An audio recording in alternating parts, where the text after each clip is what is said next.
There are dozens of examples in recent decades of the United States sponsoring coups to overthrow foreign democratically elected leaders.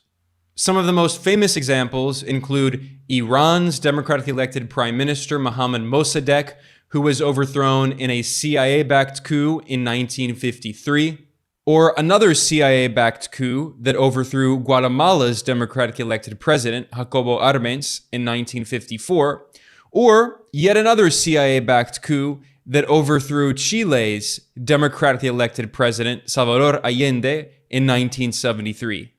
There are many, many more examples. These are just some of the most well-known cases.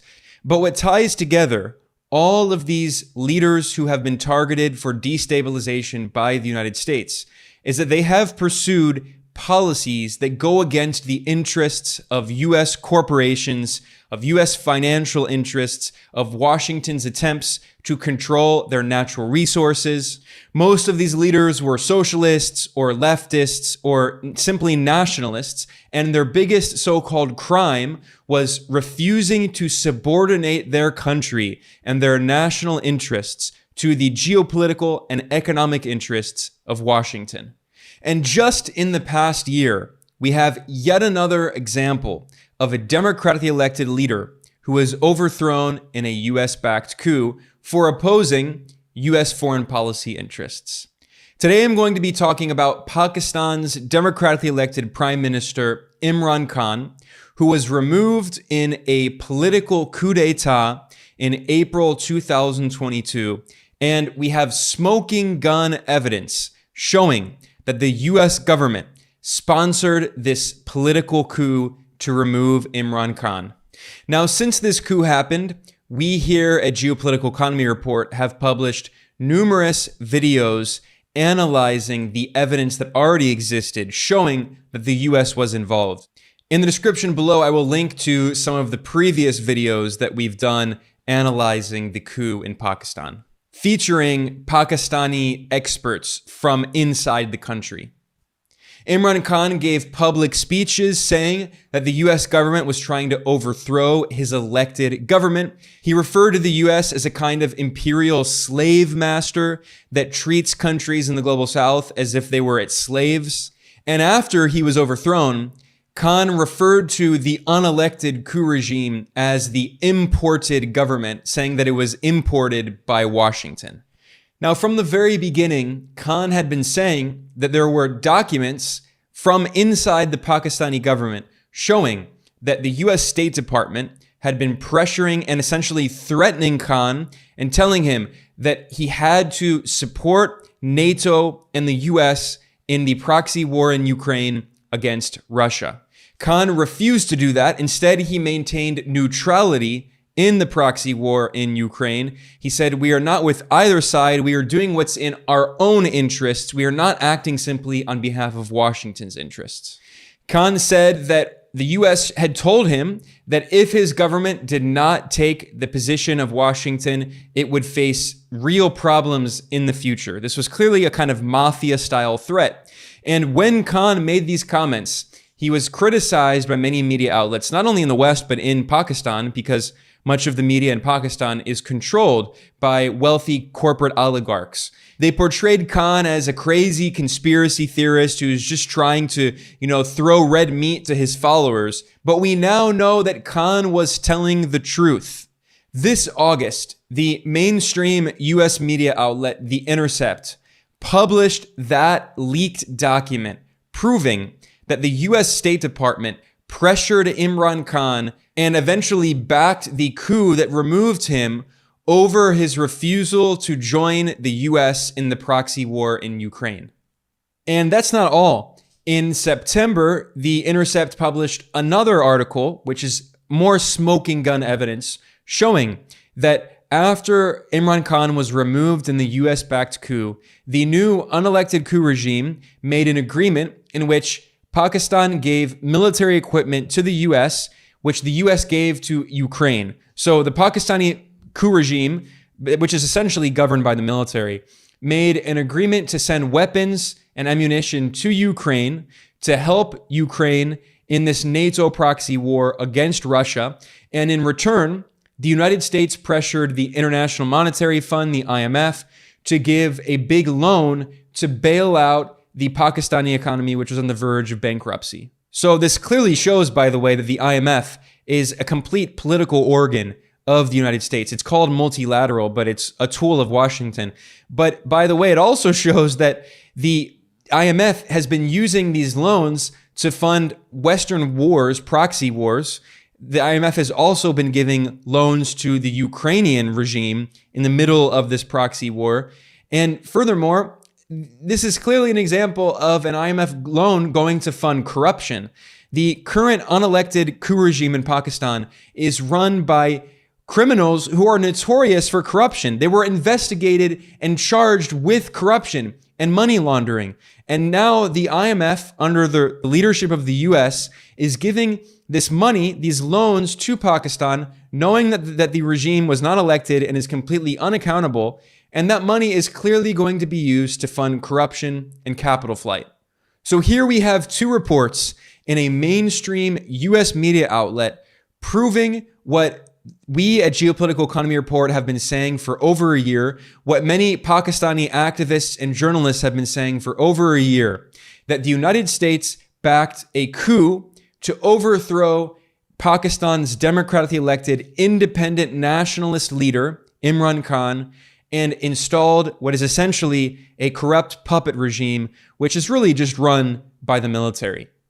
Now, what this really shows is that tragically, the United States treats Pakistan as a kind of colony. And Pakistan was previously part of India before independence from British colonialism in 1947.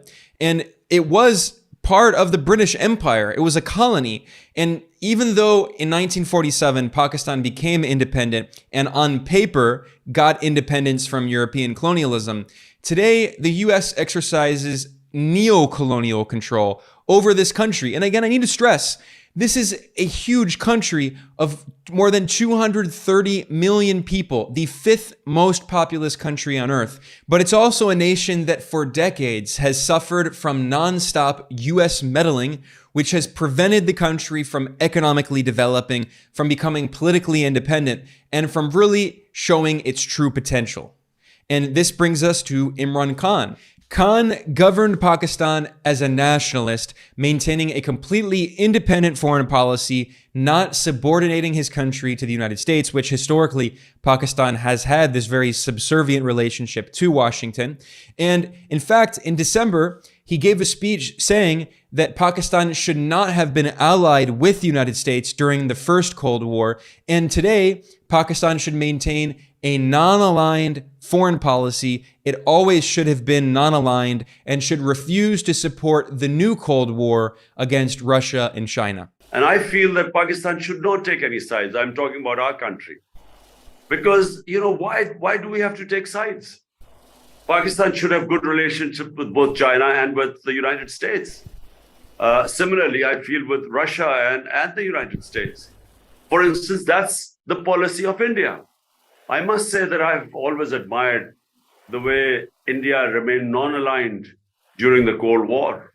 I thought it was a sensible thing to do. I mean, when you become part of a bloc, that means that the whole other bloc is excluded from you.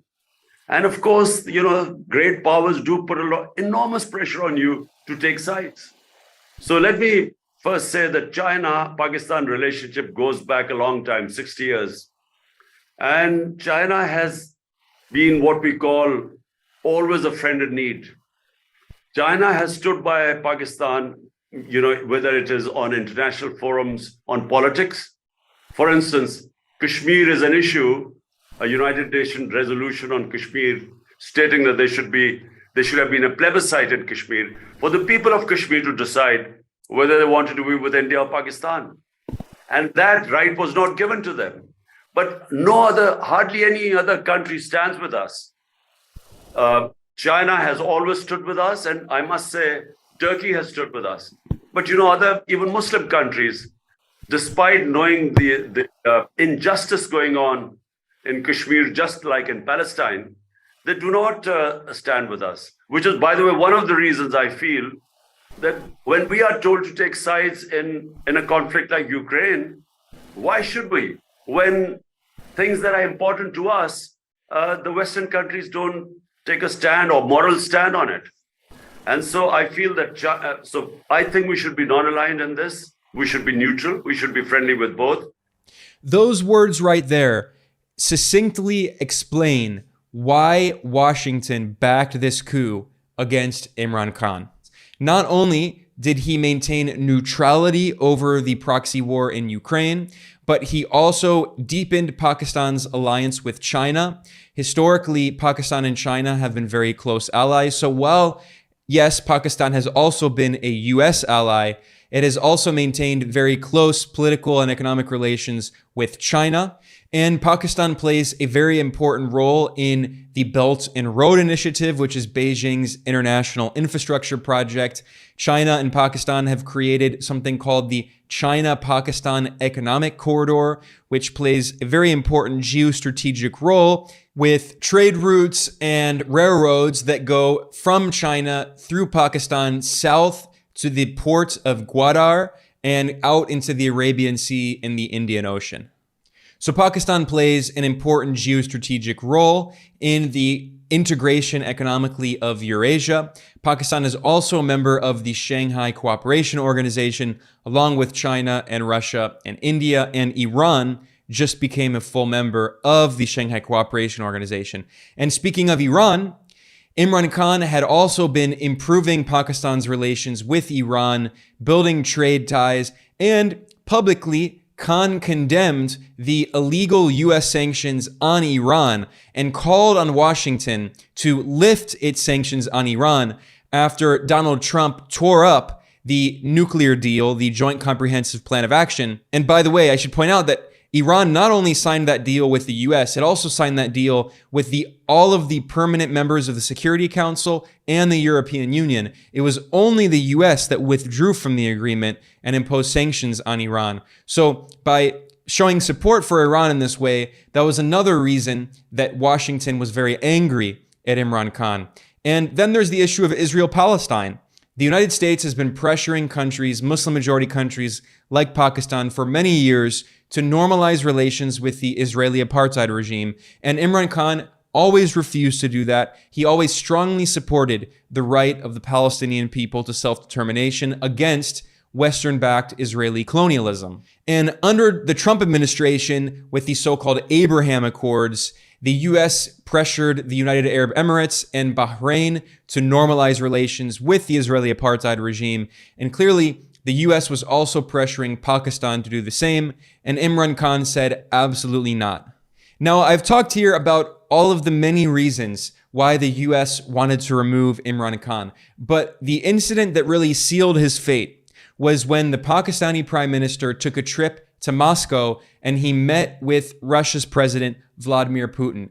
And the fateful date when Khan visited Moscow was the day when Russia initiated its military operation in Ukraine. Now, obviously, Imran Khan did not know that this was going to happen. In fact, his trip to Moscow had been planned for many months in advance. But the day that he arrived was the 24th of February, 2022. Russia sent its troops into Ukraine.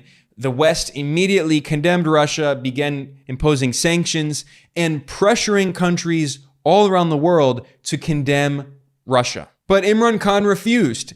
And in fact, not only did he maintain neutrality, saying that we do not support any side in this proxy war, Khan also criticized the West and said, "Why are you treating us as your slaves? We are not your slaves."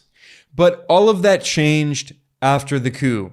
The new unelected coup regime in Pakistan, which was run by corrupt oligarchs who were being investigated for corruption and money laundering, they immediately allied with the US and supported NATO in this proxy war in Ukraine. And the top general in the military, the Army Chief of Staff, General Bajwa, publicly condemned Russia for invading Ukraine and supported the Western narrative.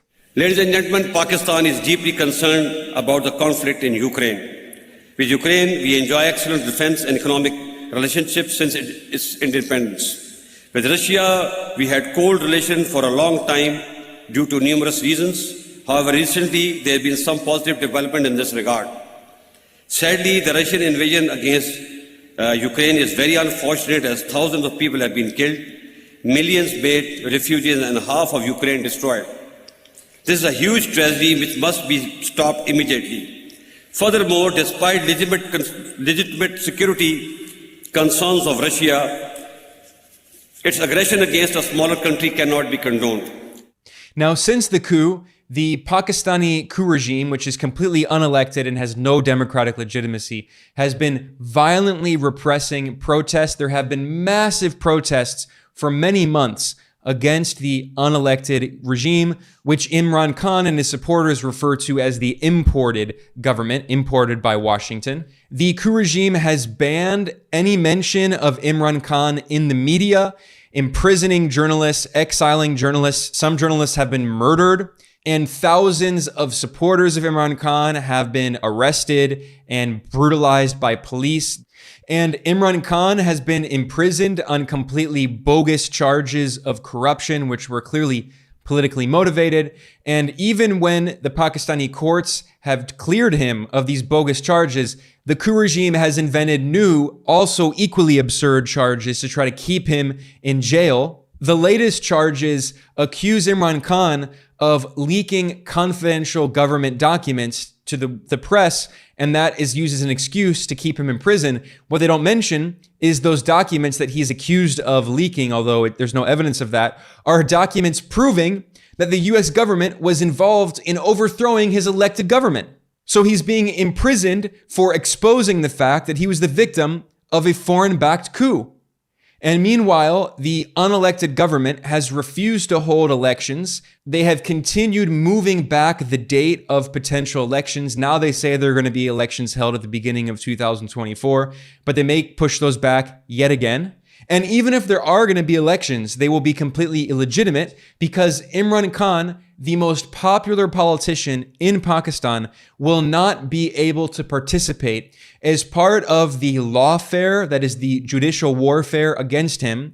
The coup regime has prevented Imran Khan from running for office for several years. And the coup regime has destroyed his political party, the Movement Toward Justice Party, the PTI party. Leaders of that party and allies of Imran Khan have been arrested, kidnapped, exiled from the country. Some have even been killed. So what we're seeing is a brutal dictatorship, an authoritarian regime in Pakistan that is clearly run by the military and has the staunch support of the United States and also the European Union. And these Western governments constantly lecture the rest of the world about so-called democracy and human rights while they're supporting a brutal, bloody dictatorship in Pakistan. And why? Because it advances their geopolitical and economic interests. Polls, even by Western firms, have shown that Imran Khan is the most popular leader in the country. In March, the US polling firm Gallup did a poll in Pakistan and found that he is the most popular leader in the country. 61% of Pakistanis gave him a positive rating. Meanwhile, the unelected prime minister at that time was Shehbaz Sharif, a man who was so blatantly corrupt that the government had to drop its investigation into his corruption in order to allow him to become so-called interim prime minister, completely unelected. The poll found that he had only 32% support and 65% of Pakistanis opposed him.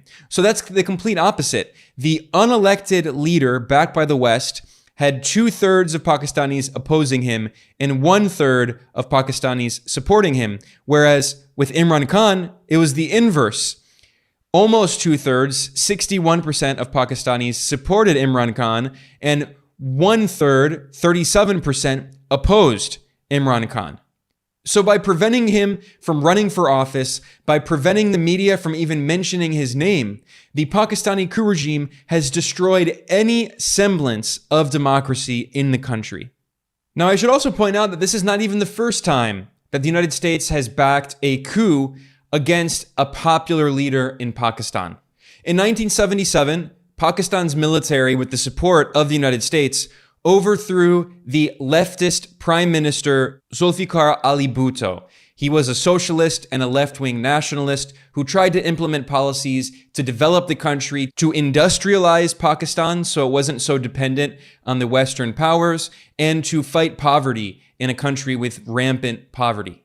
The military leader who overthrew him, Zia-ul-Haq, was an ultra-conservative Islamist, and the United States propped him up, backing the ultra-right-wing Zia-ul-Haq regime for a decade as he dismantled all of the left-wing economic policies of his predecessors, as he implemented mass privatizations and sold off state assets to Western corporations, and as he also imposed very conservative Islamist ideas, and Pakistan collaborated with the US and Saudi Arabia to support the Mujahideen, the Islamist extremist rebels in Afghanistan, fighting against Afghanistan's socialist government backed by Soviet forces.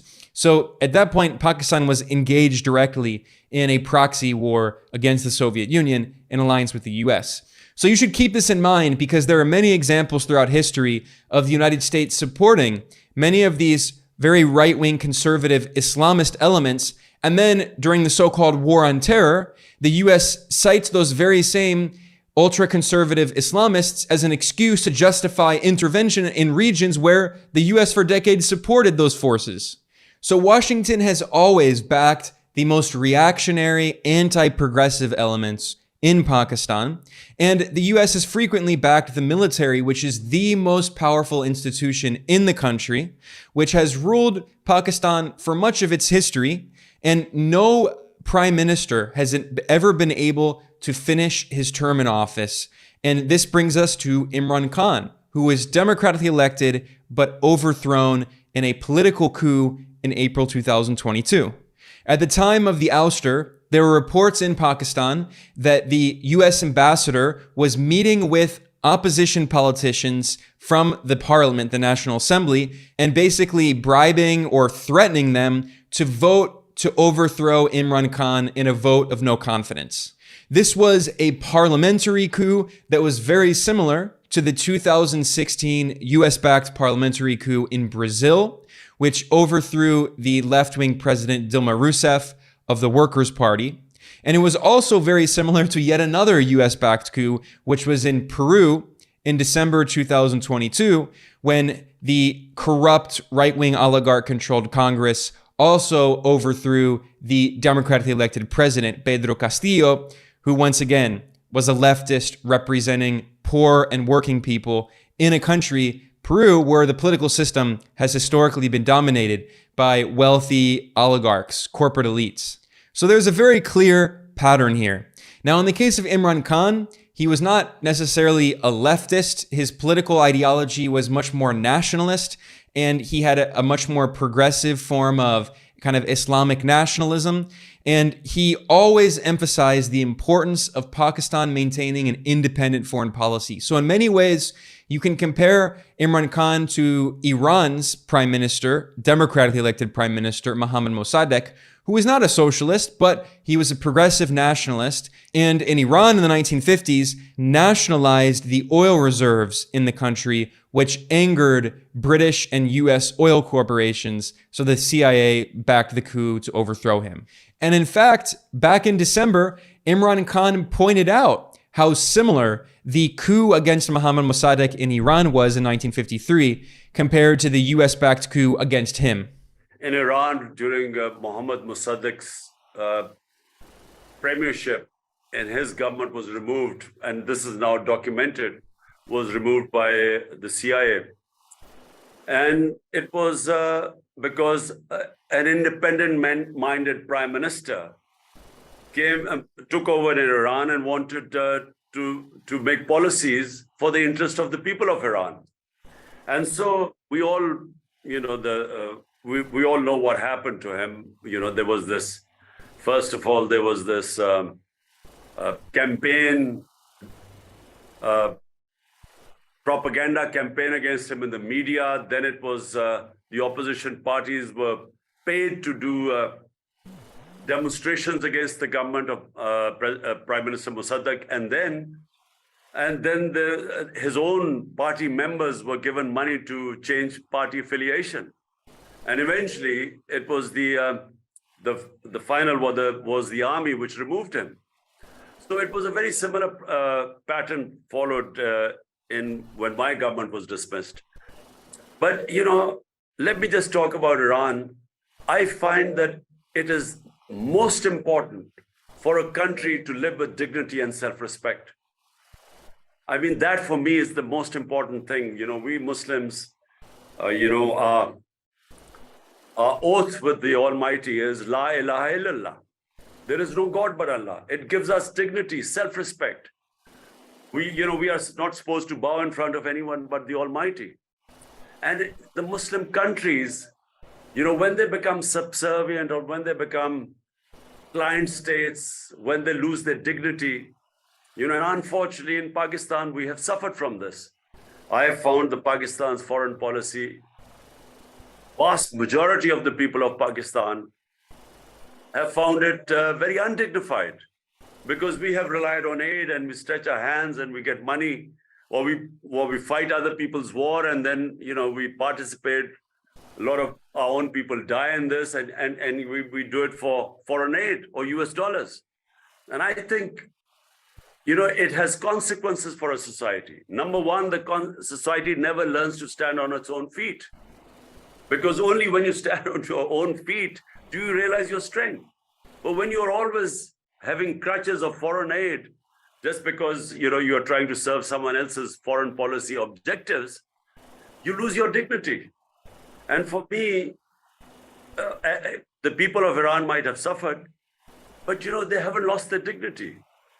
We will disagree with maybe what their worldview is. We might disagree with their worldview of Islam, but you cannot disagree with them standing for their sovereignty. So I admire that about them. And by the way, I should point out that Washington's opposition to Imran Khan did not begin in 2018 when he became prime minister. In fact, politically, he had been very outspoken against the so-called war on terror that the United States was waging, that not only involved Afghanistan, Pakistan's neighbor, but also drew in Pakistan. So Imran Khan had been very famous in Pakistan because he was a star athlete playing cricket. So pretty much everyone in Pakistan already knew who he was from the days he was a cricketer. But when he started getting involved in politics, Imran Khan organized protests inside Pakistan against the US drone war, against the NATO military occupation of Afghanistan, and the Western media demonized him as so-called Taliban Khan. They portrayed him as a supporter of the Taliban, but in reality, he was against the Western war that not only destabilized Afghanistan, but that violence also spilled over the border into Pakistan, and the United States was carrying out drone strikes inside Pakistani territory, killing thousands of people, including many civilians.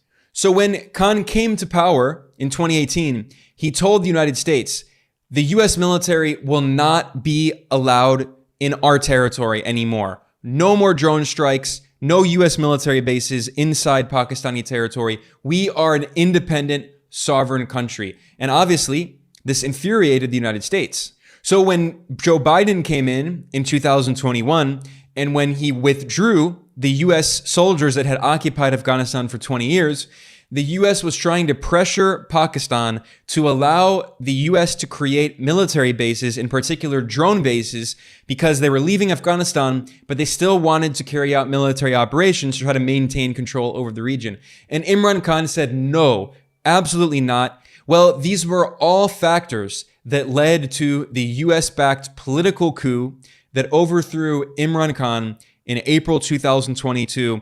And today, the Pakistani coup regime, which has not been elected, never, it is completely undemocratic, it is now allowing the US military to use Pakistani territory to carry out operations. And furthermore, the Pakistani government, the coup regime, has been selling weapons to the US to send to Ukraine. So Pakistan is arming Ukraine in this NATO proxy war against Russia after Imran Khan had refused to support the war and maintained neutrality and boosted his country's relations with Russia. Now, earlier I mentioned that a mainstream US media outlet, The Intercept, published a document proving that the US State Department backed the coup against Imran Khan over his neutrality in the proxy war in Ukraine. This is an article published on the 9th of August titled "Secret Pakistan Cable Documents US Pressure to Remove Imran Khan." At the bottom of the report, they have a transcript of the diplomatic cipher, which is the internal Pakistani document proving that the US pressured the government and backed the coup. And this is recounting a meeting in March, from the 7th of March, 2022. And it was a meeting held between top State Department officials, including the US Assistant Secretary of State for the Bureau of South and Central Asian Affairs, Donald Lu, and on the other side of the table was Pakistan's ambassador to the US, Asad Majid Khan. And the document, in the document, this is from the Pakistani diplomat. So it's from Pakistan's side. And in the document, it's written in the first person by Asad Majid Khan, and he recalls a lunch that he had with the U.S. Assistant Secretary of State, Donald Lu. And the Pakistani ambassador refers to him as Don. Again, so when he says Don, he's talking about the U.S. Assistant Secretary of State. And he said at the outset of the meeting, Don referred to Pakistan's position on the Ukraine crisis and said that, quote, "People here and in Europe are quite concerned about why Pakistan is taking such an aggressively neutral position on Ukraine. If such a position is even possible, it does not seem such a neutral stand to us." So very angry that Pakistan is neutral, because if a country doesn't take Washington's side, the US says they're not neutral, because the US sees the world as its imperial property, as an emperor, and anyone who doesn't side with Uncle Sam is not really neutral, even though Pakistan was neutral. Now, he complained, the US Assistant Secretary of State complained, and he said that, quote, "It seems quite clear that this is the Prime Minister's policy." So he's clearly mentioning Imran Khan, and he's saying that Imran Khan is a thorn in our side. Why is he being neutral in this war? So this is the US acting as if Pakistan were not an independent, neutral country. Why is this the US's business? It's not. Pakistan is a sovereign country. It should be able to maintain its own independent foreign policy, but clearly Washington does not believe that.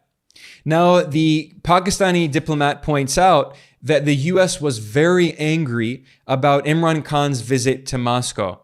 And the US Assistant Secretary of State, Donald Lu, said, quote, "I think if the no confidence vote against the Prime Minister succeeds, all will be forgiven in Washington."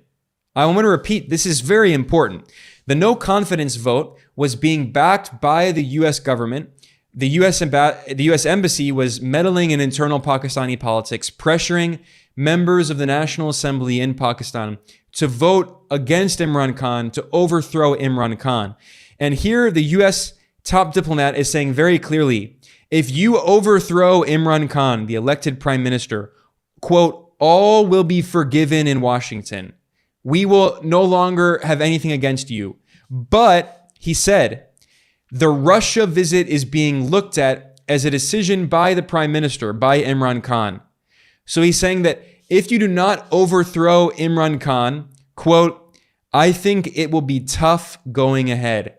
So this is a threat. This is a top US diplomat from the State Department threatening Pakistan's ambassador, saying, if you do not overthrow your prime minister, it will be tough going ahead. We are going to pressure you. We are going to threaten you.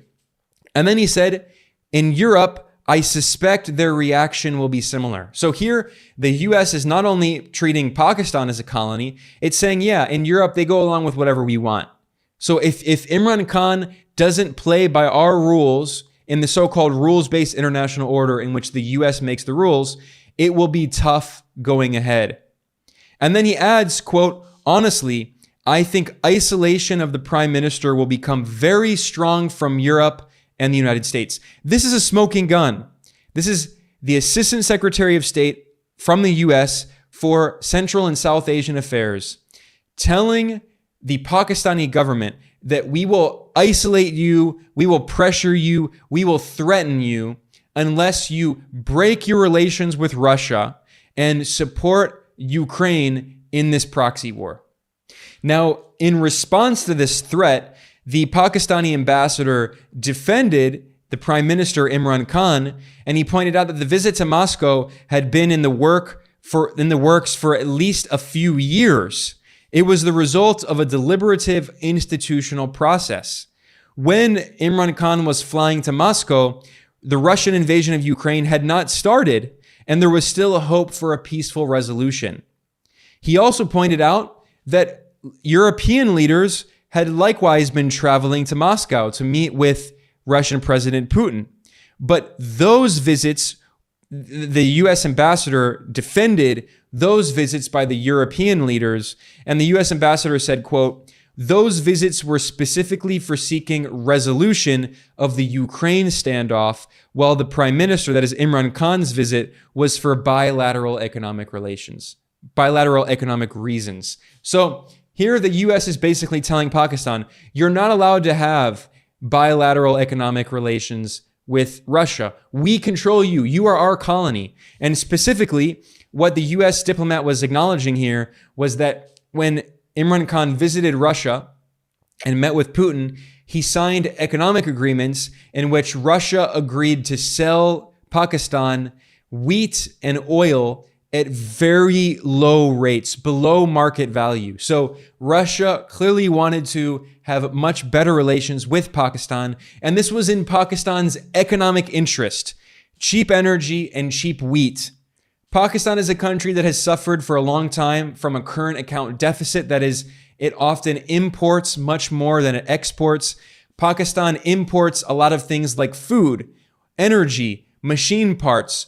And because of this chronic current account deficit, Pakistan has faced a lot of inflation. We're talking about inflation in the double digits. So Imran Khan was acting in the economic interests of his people by going to Russia and signing these economic agreements that would help minimize inflation in the country, reduce food prices, reduce energy prices. And when the price of energy is reduced, that tends to reduce other forms of consumer price inflation because you need oil, obviously, to transport goods. And if oil prices rise, then the price of other goods tends to rise as well. So Pakistan was acting in its own economic interests, and the US is telling Imran Khan, no, you are not allowed to act in your own economic interests. You have to act in our economic interests. Pakistan is a US colony, according to Washington. That's the way they see it. And here we have smoking gun evidence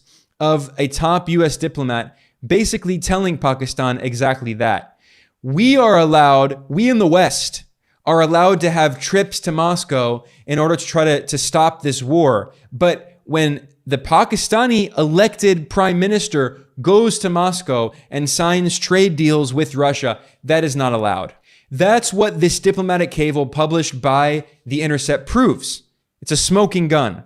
And further down in the document, you can also see the Pakistani ambassador to the US telling Washington that clearly the US had been having a very negative relationship with Pakistan. He said, quote, "I said that over the past 1 year, we had been consistently sensing reluctance on the part of the US leadership to engage with our leadership.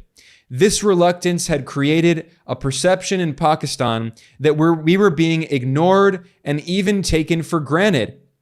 There was also the feeling that while the US expected Pakistan's support on all issues that were important to the US, it did not reciprocate, and we did not see much US support on issues of concern for Pakistan, particularly on Kashmir." So here we see the Pakistani ambassador saying, look, you have been demonizing our leader, our elected prime minister, Imran Khan, for many months now. You have been ignoring his phone calls. You have been treating us as inferior. You have been ignoring us. And when there are issues that are important to you, you tell us we have to vote with you, we have to support you. But when there are issues that are important to us, you ignore us. So again, this is the kind of neo-colonial relationship that the US maintains with countries around the world. When Washington says countries have to abide by the so-called rules-based international order, this is what Washington means. The US makes the rules and orders everyone around. And if you don't follow Washington's rules, you face very serious consequences, up to and including coups. Now, the Pakistani ambassador also pointed out, he said, "We were surprised that if our position on the Ukraine crisis was so important for the US, why did the US not engage with us at the top leadership level prior to the Moscow visit, and even when the UN was scheduled to vote?" By the way, under Imran Khan, Pakistan voted to be neutral over the war in Ukraine. It abstained, and since the US-backed coup, the Pakistani coup regime has been voting in support of the NATO proxy war in Ukraine against Russia. So here he's saying very clearly, you say that you're so angry about our votes, and yet you ignored us and refused to engage with us. And there's another very interesting part here about the double standard on India, because India has been a reliable Western ally against China, but Pakistan has been a close ally of China. This point is very important. I want to stress this again. So India has good relations with Russia. Russia is an Indian ally, but India has a very tense relationship with China. And the US, of course, the main goal of Washington's new Cold War is not Moscow, it is Beijing. China is the main target of Washington's new Cold War. Of course, Russia is as well, but China is the main target. Russia is the secondary target. And because Pakistan has very close relations with China, the US has been pressuring Pakistan to weaken its economic and political partnership with China, while not putting as much pressure on India. And also because India is a much bigger country. India is the most populous country on earth. It has 1.4 billion people compared to the 230 million people in Pakistan. So, Pakistan is a very big country. It's the 5th most populous country on earth. But compared to India, which is just such a massive country, that is why the US has not pressured India as much. And Pakistan was complaining about this. In this cable, we see that the Pakistani ambassador said, quote, "It seemed that the US was applying different criteria for India and Pakistan. The US appeared to be more concerned about Pakistan's position." And then this is another smoking gun we should keep in mind for the future. The US Assistant Secretary of State, Donald Lu, was evasive, but he responded that Washington looked at the US-India relationship very much through the lens of what was happening in China. This is a smoking gun proving that the US is trying to use India to weaken China. So the US-India relationship is based on what is happening in China. That's what he said. So because Pakistan is a close Chinese ally, the US has been completely denouncing Pakistan and the Imran Khan government, backing a coup against him. And now the US has been pressuring the Pakistani coup regime to try to weaken its relations with China. But the US has been trying to ally with India against China and trying to encourage a schism within the BRICS, encouraging conflicts inside organizations like the Shanghai Cooperation Organization, trying to break off India's ties with China, just as the US in the Sino-Soviet split supported China and allied with China against the Soviet Union. The US is now trying to repeat that by allying with India against China. And at the end of this diplomatic cable by the Pakistani ambassador published by The Intercept, we see the US just clearly denounce the government of Imran Khan. And the Pakistani ambassador said that he expressed the hope that Imran Khan's visit to Russia will not impact Pakistan's relations with the US. And the State Department official Donald Lu replied, quote, "I would argue that it has already created a dent in the relationship from our perspective. Let us wait for a few days to see whether the political situation changes, which would mean that we would not have a big disagreement about this issue and the dent would go away very quickly.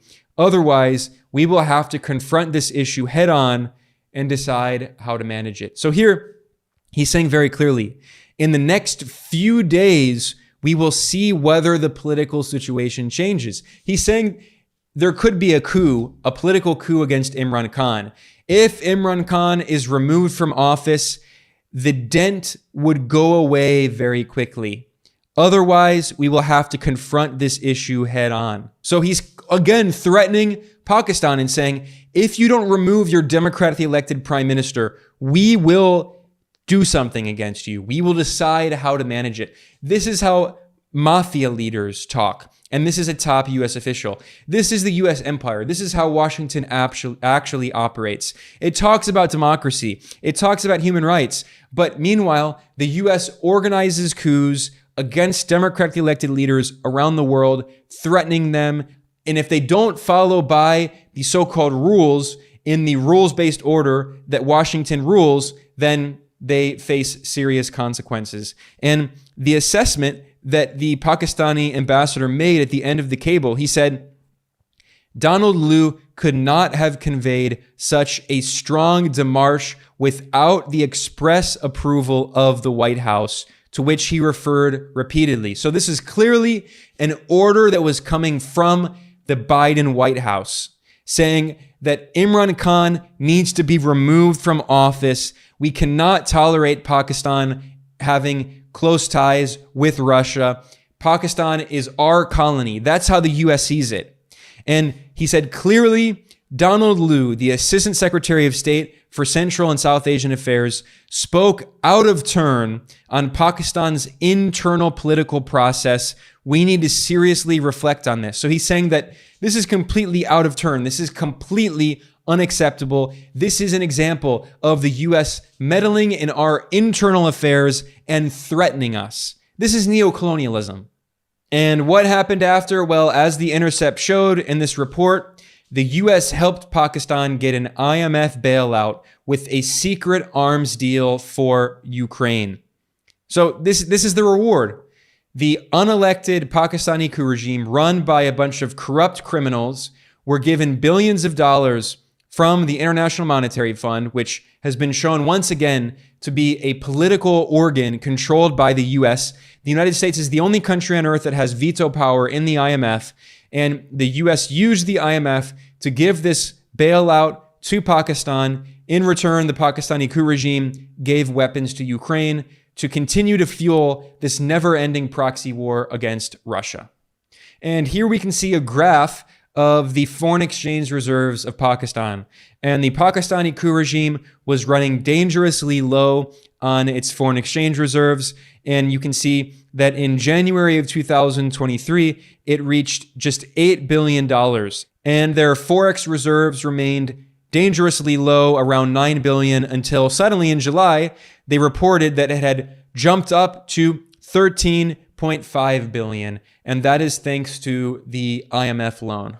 And with more money in its foreign exchange reserves, this has helped Pakistan to slightly stabilize inflation in the currency, although it has really got out of control. I mean, we're talking about inflation in Pakistan in the past few months peaking at over 40%, and still today it is at nearly 30%. These are just sky-high rates of inflation that have destroyed the savings and purchasing power of average Pakistani workers, of poor and working people in Pakistan, impoverishing them. And a lot of this money, I mean, part of it was going to try to stabilize the currency, but also clearly this money is just going to fund capital flight and corruption, because when you install into office as an unelected leader, someone who's being investigated and was charged with money laundering, it's no surprise that they continue to engage in corruption. Those are the people that the US has backed in power in Pakistan.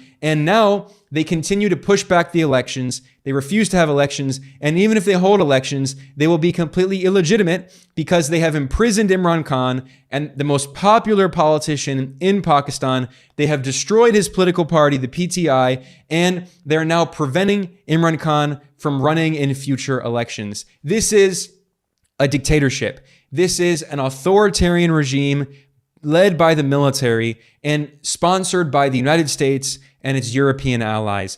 Never forget this. When the West talks about democracy and human rights, this is what they really mean by their beloved rules-based order. On that note, I'm going to conclude here. As always, these videos end up being much longer than I hoped, but I wanted to go into detail because I think, again, it's very important to understand what's happening in Pakistan, not only because these are the same tactics that are repeated again and again in countries all across the planet, but also because Pakistan is a very important country. It is the 5th most populous country on earth, 230 million people, and yet, unfortunately, I think it is often ignored in Western media. So I wanted to spend a lot of time today talking about this very important historical episode. There's a lot we can learn from it looking forward. And on that note, I want to thank everyone for joining me today. I want to remind everyone to please subscribe on whatever platform you're watching or listening on. If you're watching on YouTube, please like the video and subscribe to our channel. It helps to promote our material in the algorithm. And there's also a podcast version of every video that we release if you prefer listening to the podcast. And if you like the work that we do, please consider supporting us. You can donate in a few ways. If you go to geopoliticaleconomy.com/support, the best way to sustain our work is you can go over to patreon.com/geopoliticaleconomy and become a patron. We are completely independent. We have no institutional support. We have no big donors. We rely entirely on small donations from viewers and listeners like you. I want to thank everyone for joining me today. I'm Ben Norton of Geopolitical Economy Report. I'll see you next time.